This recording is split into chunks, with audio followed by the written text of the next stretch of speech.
Olá, tudo bem com vocês? Então, continuando aqui os nossos vídeos, né? Estamos aqui eu, professora Verônica, do interior da Bahia, com a professora Camila, lá de Minas Gerais. E aí nós vamos continuar nossos vídeos hoje com perguntas e respostas. Então, o que é que vocês têm aí pra gente hoje? Espero que eu consiga, né, responder. Diga aí, Camila.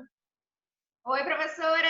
Bom, nós continuando, né, com o termo da profilaxia, que ontem você explicou muito bem sobre a importância da higiene que a gente precisa ter, não só nesse período de pandemia, mas, né, na continuação da nossa vida para sempre.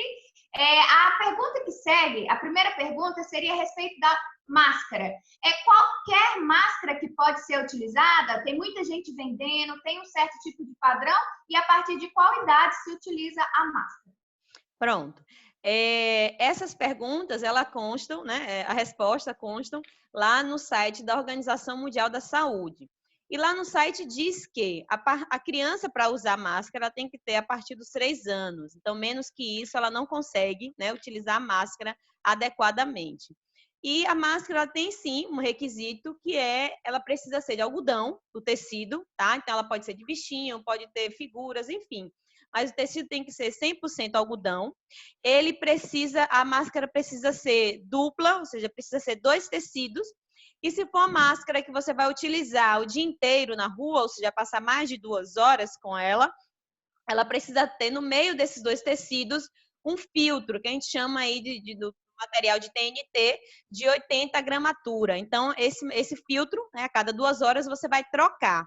Então, ela precisa sim ser desse material de algodão, porque os outros tecidos, eles têm uns furinhos, né, entrelaçados, e esses furinhos acabam passando os vírus, né, passando os germes de um modo geral. Então, ela precisa sim ser 100% algodão. E falando aí de máscara, tá, Camila? Precisa a gente lembrar a forma de retirar essa máscara, viu, gente? Então, tem muita gente se contaminando aí utilizando a máscara. A retirada, você pega com as 2 mãos pelo elástico e retira ela assim, tá? Então, ela precisa ser retirada do rosto desse jeito. Não é pondo para baixo nem para cima, é desse jeito aqui, para não se contaminar, tá bom? Ficou bem explicado. Então, quer dizer que tem um certo modelo a seguir sobre, né, a composição da máscara. Isso. Professora, assim, E outro detalhe, ela não pode ficar muito frouxa, ela não pode ficar folgada, né, com aquelas aberturinhas, então ela tem que ficar justa ao rosto, para fazer de fato, né, a função que ela exerce, né, que é de filtrar o ar que a gente vai respirar. isso. Professora, a segunda pergunta é relacionada ao álcool em gel 70. O porquê da utilização, né? Muita gente, né, do álcool em gel 70 e como, né, ele destrói o vírus. Certo, então vamos lá.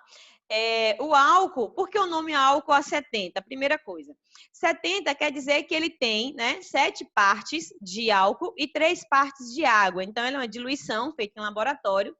E ela tem porque a 70, porque também em laboratório foi feito algumas pesquisas e perceberam que é exatamente essa solução que consegue adentrar em um vírus e destruí-lo, ou vírus, ou em alguns casos também alguns outros germes, tá?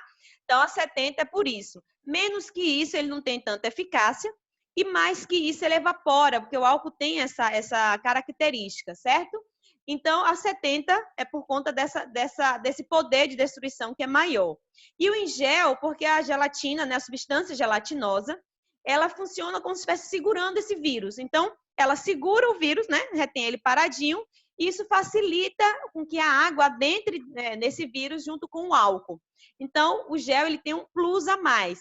O álcool a 70 líquido funciona? Funciona também, não tem problema. Agora, o em gel ele tem esse detalhezinho a mais, tá? Eu só tenho um líquido, não tem problema, pode usar o líquido também.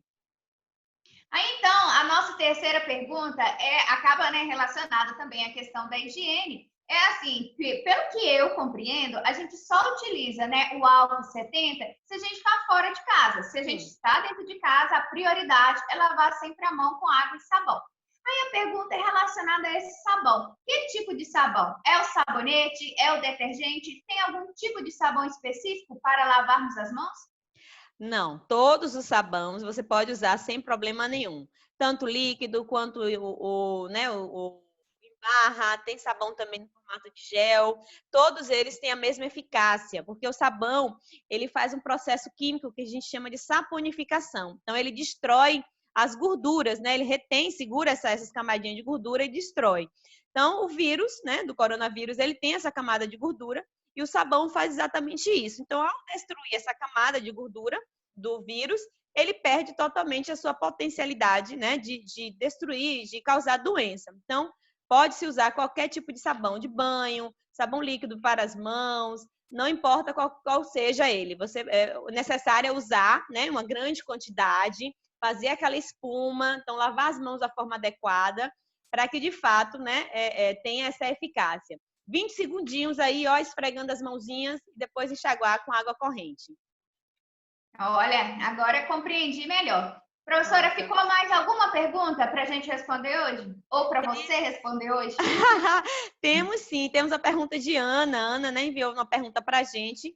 Ela quer saber por que esse conteúdo, né, de vírus e bactérias de seres vivos só são dados no ensino médio.